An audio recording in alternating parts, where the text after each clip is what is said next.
Un homme a perdu la vie et des citoyens ont été blessés dans une tornade qui a touché terre du côté de Mascouche dans la Naudière lundi après-midi, causant également d'importants dégâts.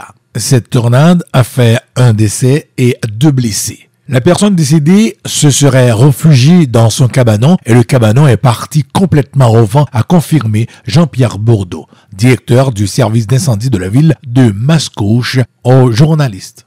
Le premier ministre François Legault et la vice-première ministre et ministre de la Sécurité publique Geneviève Guilbeault se sont saisis de leur compte Twitter en soirée pour présenter leurs condoléances aux proches de la victime. Évidemment, la ville, avec ses employés puis avec les équipes privées, vous le voyez, sont déjà en train de travailler. Il y a des arbres qui ont été affectés qu'il va falloir malheureusement couper pour pas qu'il y ait d'autres dégâts. Et je pense qu'il y a une personne seulement qui a eu besoin d'un endroit pour coucher. Les autres ont été chez leurs parents ou chez des amis.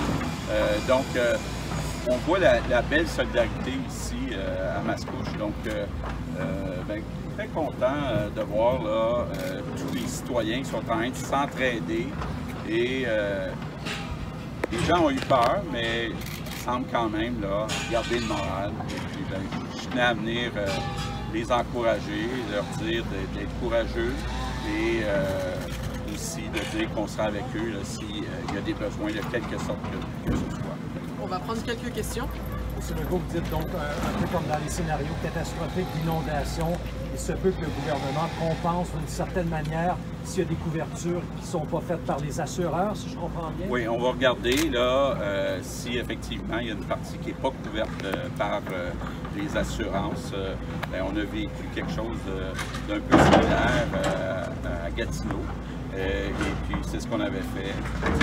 La Croix-Rouge est intervenue aussi. S'ils ont besoin d'aide financière aussi à la Croix-Rouge, on va les aider. Puis on va s'assurer aussi, là, la ville, pour régler les problèmes rapidement, utilise des entreprises privées pour ajouter aux employés. Donc ça aussi, on va regarder pour les aider financièrement. C'est important pour vous le contact comme ça, M. Legault. Je sais que vous l'avez fait dans le cadre d'autres catastrophes. C'est important pour vous de venir prendre le coup comme ça?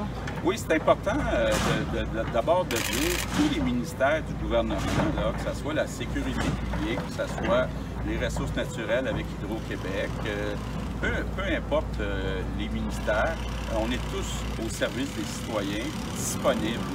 Et j'étais content de voir la réaction rapide de tous les ministères. La réaction rapide aussi de la ville de Mascouche, il y a aussi le DG, M. Pratt, qui est ici. Puis il y a des gens qui ont passé la nuit debout. Donc bravo, là, il y a eu une belle complicité entre la ville et le gouvernement du Québec. Oui. En français? Oui, en fait, je ne sais pas, est-ce que c'est trop préliminaire, mais est-ce qu'on sait les dommages sont évalués à combien? Non, il est trop préliminaire. C'est trop préliminaire. Puis ce qu'il faut aussi voir, c'est quelle partie est couverte par les assurances. J'ai posé la question à un certain nombre de citoyens. La plupart sont quand même confiants que la majeure partie soit couverte par les assurances. J'avais vu à Gatineau que quand même les tornades sont couvertes par la plupart des polices d'assurance. C'est peut-être possible qu'il y ait des personnes qui n'aient pas d'assurance, puis on va voir, on va regarder pour les aider, mais il est trop tôt pour évaluer de combien on parle. Je sais que vous l'avez dit, mais j'ai manqué un peu. Combien de clients sont présentement sans électricité? OK. Il y avait 1200 familles qui étaient privées d'électricité. 80% vont être branchés d'ici ce soir, puis 20% demain. On va prendre les questions en anglais.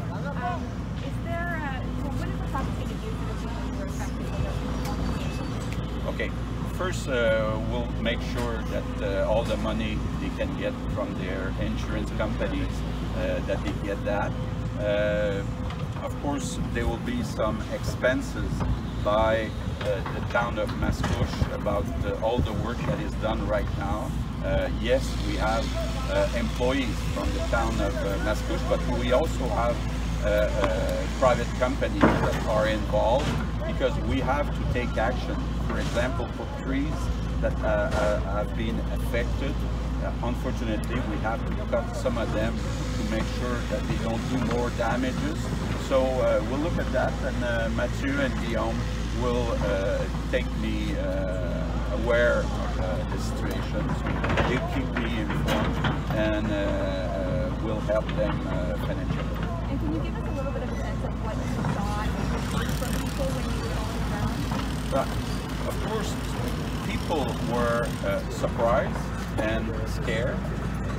Some people, they didn't have the chance even to close the door. So the wind was going through and they weren't able, because we're talking winds of 180 and 200 kilometers per hour. So it was very strong. There was a clear corridor. One of the guys told me that he didn't have the chance to go to his house, so he went in a corner to make sure. So it's incredible. It's like in a movie. In Quebec, in the recent years, we've seen a few extreme weather events coming. Is there a lesson to take from this? Does the province need to do more to start preparing for more of these extreme weather events? We don't know if there's a relationship, but we cannot exclude that. We know that with the change of temperature, that we see more of these kind of situation. So of course it's an additional reason to fight against climate change. Merci beaucoup tout le monde. Merci tout le monde, merci d'être venu, merci. C'était Yvon Chéry pour la télévision culturelle de Montréal.